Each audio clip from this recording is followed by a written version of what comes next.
au Seigneur, ô Marie, chaque jour de notre vie.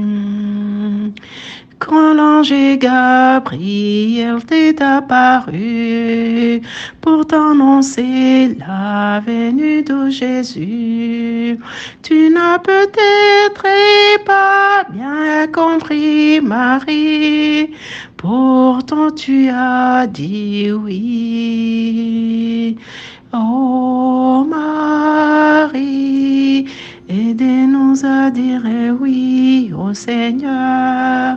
Oh Marie, chaque jour de notre vie. Oh, chers frères et sœurs, bonjour. Aujourd'hui, en la naissance, à l'anniversaire de naissance de la Vierge Marie, je voudrais donner mon témoignage. Là, je ne sais pas comment l'appeler, mais notre Vierge Marie ne nous quitte jamais. Elle fait vraiment des exploits. Je suis née dans une famille de 2 enfants, 3 filles et 9 garçons. Je suis née après 4 garçons. Et là, vraiment, les 2 garçons qui sont nés avant moi, ils ont souffert parce que mon père n'était pas du tout content. Et quand ma mère a vu cela, elle a commencé à réciter le chapelet chaque jour, le rosaire. Elle les priait pour avoir une fille. Et ce qu'elle a eu par après. Non seulement j'étais une fille, mais je ressemblais beaucoup à mon père, ce qui vraiment l'émerveilla. Quand il a appris que j'étais née, il était vraiment très content. Donc, il est venu, il a appelé tous ses collègues de travail, tout le monde était content. Mais la joie n'a pas duré longtemps parce que quand il a quitté, donc il avait amené des bières, tout que sais-je, pour célébrer. Vous savez, avant, ça pouvait se faire à l'hôpital. Il est retourné encore pour chercher de quoi manger pour ma mère, amener encore d'autres choses pour la célébration. Et quand il est parti, il s'est fait que j'ai pleuré. Donc quand je suis née, ma mère a regardé, ils ont dit c'est une fille. Elle a regardé, c'est vraiment une fille? Ils ont dit oui. Et mon père a été content, elle était contente aussi, mais personne n'a suivi ce qui s'était passé par après. Donc quand j'ai pleuré, l'infirmière a voulu m'amener chez ma mère pour m'allaiter. Elle a vu que ma mère était partie. Donc un peu de mots, elle était morte. Heureusement, elle n'est pas morte complètement. Donc, quand ils ont vu qu'elle était froide, elle était morte, ils ont attendu mon père pour revenir, pour lui annoncer la nouvelle. Quand il est revenu, vous savez, la joie a changé. Au lieu d'être vraiment content, il se demandait quoi faire. Là, il a dit, bon, si c'est comme ça, on va enterrer cette fille avec la maman. Donc, il est reparti chercher comment il va enterrer la fille et la maman. Mais par miracle, ma mère est revenue. Elle est revenue à la vie. Et quand elle est revenue à la vie, la première chose qu'elle a demandé, elle a dit, j'avais une fille, j'ai eu une fille et mon chapelet. Où est ma fille et mon chapelet? C'est par après qu'elle a raconté ce qu'elle a vu au ciel. Qu'elle a vu les anges chanter de bonnes choses. Elle a rencontré son père et sa mère. Et son père qui lui disait de retourner et sa mère qui lui disait de rester. Elle disait vraiment qu'il y avait des gens qui chantaient vraiment des chansons qu'elle n'avait jamais entendues. Et après, elle a vu la Vierge Marie qui lui a dit, mon enfant, ce n'est pas le moment, tu retournes voir ta fille. Je pense que c'est là qu'elle s'est rappelé qu'elle a eu la fille. Donc, mon père, quand il est revenu, bien sûr, il a oublié qu'il voulait enterrer la maman et la fille. C'était la joie encore. Ils sont partis à la maison. J'ai grandi. Vraiment, c'était la joie. Et après, là où il travaillait, on est rentré. Je me rappelle, je cherchais toujours un Dieu, je ne sais pas pourquoi. À la maison, on priait beaucoup, on priait le rosaire. Il y avait des mouvements d'action catholique. Je participais, c'était vraiment bien. Je me rappelle un jour, en cherchant Dieu comme enfant, je suis allée. Il y avait une église protestante tout près de chez nous. C'est un des grands-pères, donc un frère à mon grand-père. C'est quelqu'un de vraiment très proche de la famille. C'est lui qui dirigeait je ne sais pas si c'était la paroisse ou quoi.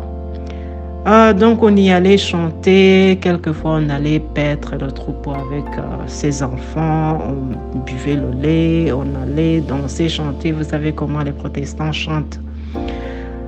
Un jour, là, la Vierge Marie n'oublie pas ses enfants.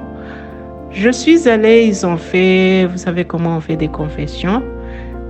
Tout le monde allait faire la confession, disait, oh, bon, j'ai fait ceci ou cela.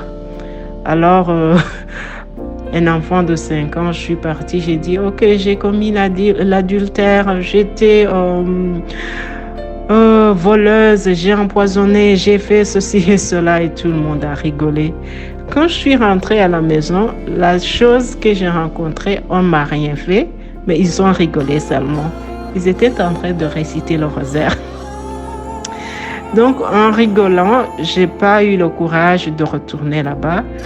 Et j'ai pris donc l'habitude de réciter le rosaire. Je ne savais pas, mais je savais dire je vous salue Marie, par exemple, et des choses comme ça. Oui, quand j'ai grandi, vraiment, j'aimais bien aller à la crèche. La Vierge Marie m'attirait beaucoup. Et on jouait les scènes de la naissance de Jésus. C'était vraiment très attirant. Et quelquefois même les scènes de Pâques, la veillée de Pâques, ça qui me faisait pleurer quand je pensais à la Vierge Marie. Et quand je voulais aller à l'école secondaire, quand il était temps de passer l'examen de l'État, je me rappelle, je ne savais rien d'autre à faire. Là, j'avais mon livre de catéchèse, là où il y avait des prières du matin, du soir. J'aimais bien la prière de Souvenez-vous. Souvenez-vous, ô Marie conçue sans péché. Là, la prière, là, j'insistais, je priais, Maman Marie, tu m'aides à réussir. Et je voulais aller étudier à Kigali. Et là, étonnamment, j'ai eu la même école que je demandais. Et là, vraiment, Dieu m'a béni là-bas parce que quand je suis allée, j'ai continué la prière. C'était des sœurs qui m'aidaient vraiment à prier. En étant en 4e année, j'ai encore été tentée. Donc, je cherchais Dieu de façon, je voulais découvrir à Dieu. Là, la seule sortie non autorisée que j'ai faite, 2 sorties. Je suis allée à l'église des pentecôtistes avec ma copine. Elle s'appelait Bahati Elisabeth. Elle était pentecôtiste un dimanche, donc elle pouvait aller dans leur église. Et là, je suis allée, j'ai suivi comment ils priaient. J'ai dit, ok, j'aimais bien la prière de cœur à cœur. Là, je n'ai pas été vraiment édifiée, c'était vraiment le bruit. Tout le monde priait de sa façon. Là, j'ai dit, ok, ça va, elle m'attirait, mais j'ai dit, ok, non, ça, c'est pas mon endroit. Une autre fois, je suis allée avec une copine qui était aussi protestante, je crois anglicane. Là, je suis allée aussi, mais j'ai vu qu'il y avait quelque chose qui manquait. Bon, ils aiment bien la Vierge Marie, mais je la voyais pas dedans. Et puis la consécration eucharistique, là quand je faisais. Donc là j'ai dit ok, non. C'est en ce moment que quand je suis rentrée, l'école a organisé une retraite où j'ai participé. Et là, la retraite parlait seulement de la Vierge Marie. Donc la Vierge ne veut pas vraiment abandonner ses enfants. On parlait de la Vierge Marie seulement, on a donné un enseignement que jusqu'à maintenant je me rappelle. On a dit que la Vierge Marie nous prend comme une poupée sale, qu'elle lave, qu'elle enlève toutes les saletés pour la présenter à son fils. Là, je me suis sentie vraiment émerveillée et quand je dis « Oh là là », ça c'est vrai. Et là, je me rappelle quand je suis allée prier en silence dehors, j'ai senti la main de la Vierge Marie. J'ai senti comme si la Vierge Marie était avec moi. J'ai senti la joie que je n'ai jamais vraiment eue. Donc, j'ai senti comme si quelqu'un me cajolait. Mais avant, quand j'ai commencé, j'ai mon frère qui était au petit séminaire de Louis-Sellon. Il m'avait donné un livret de prière. Et dans ce livret, il y avait une prière de Notre-Dame des Études, de Sainte Mandaquin. Cette prière, je la faisais vraiment toujours avant l'examen. Et quand je faisais la prière, je sentais vraiment la paix qui m'envahissait. Je sentais comme si c'était quelqu'un qui était assis à côté de moi, me dire mon enfant, tu peux le faire. Et là, vraiment, je dis, oh, wow. Donc, je cherchais d'aller à côté et Maman Marie ne veut pas me lâcher. Par après, je me rappelle, aussi pendant la guerre, j'ai beaucoup récité le rosaire. Je crois que ça m'a aidé. Je me rappelle un jour, là où vraiment Dieu a fait des miracles, mais aussi, donc je crois comme le pape Jean-Paul a eu la balle, la femme qui a pris la balle ou qui s'est entrecalée entre la balle et lui. Donc là, moi-même, j'ai eu à peu près son miracle. Je me rappelle, c'était le 3 novembre 1990, quand la guerre a commencé chez nous.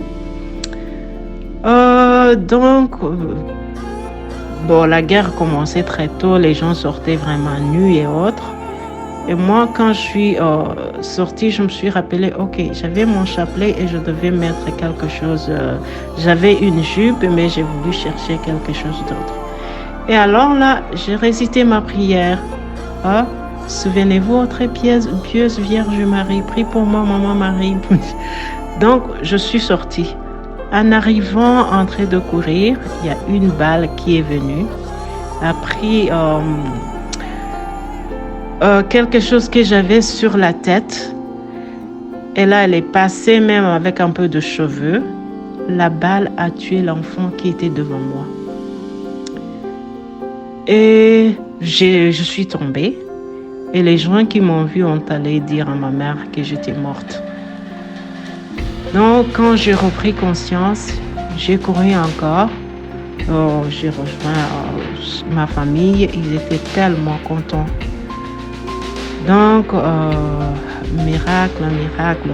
Donc, Maman Marie était à côté de moi. Récemment, sans dire beaucoup, j'en ai beaucoup de choses à dire sur la Vierge Marie. Je ne pourrais pas finir. C'est récemment quand le Covid a commencé.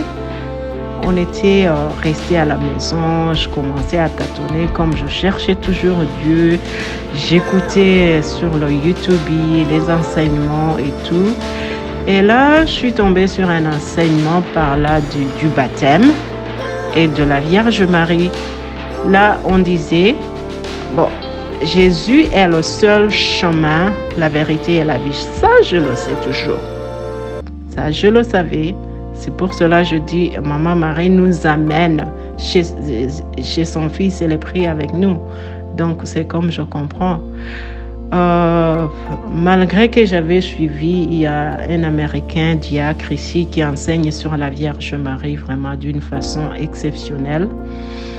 Il dit que la Vierge Marie est l'arche de l'alliance, c'est la nouvelle arche de l'alliance qui a contenu Jésus. Et là, je le sens et quand je me rappelle, quand il a conçu, c'est vraiment très, très bien dit et compréhensible. Qui d'autre a salué quelqu'un est rempli de l'enfant même du ventre et rempli du Saint-Esprit.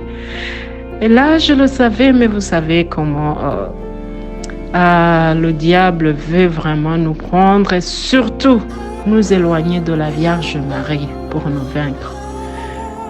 Donc là, le jour même où je me posais des questions, où je me disais que je dois peut-être changer, j'ai dit, ok, j'ai parlé à une amie qui m'a introduit au groupe de prière.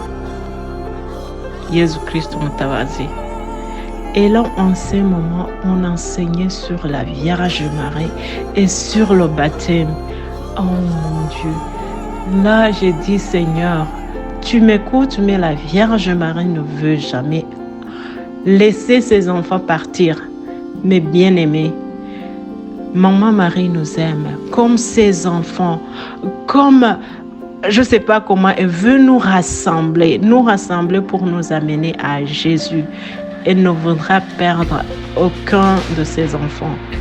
Donc là, aujourd'hui, quand on a enseigné sur la Vierge Marie aussi, j'ai dit, oh Seigneur, je suis allée à l'église. J'ai dit, ce que j'ai dit à Maman Marie, je lui ai dit, Maman Marie, prends-moi la main. On va ensemble vers Jésus. Et tu lui dis comme tu lui disais quand il était petit, comme tu lui disais ce qu'il doit faire, les gens que tu aimais, comment tu as fait le miracle aux noces de Cana. Je sais que tu es toujours capable de le faire. Prends-moi la main, qu'on marche ensemble parce que moi seule, je vais tomber. Il y a beaucoup de choses qui veulent nous éloigner, de faux enseignements quelquefois, qui nous éloignent. Et là, ce que Dieu a choisi, qui suis-je ou qui est cette personne qui veut que toi-même tu la dénigres? Vraiment, c'est ça mon témoignage. La Vierge Marie m'a aidé dans beaucoup de choses. Et je voulais qu'on chante toujours avec elle, qu'on prie avec elle. Elle est prête à nous aider. Merci beaucoup. Je vous aime.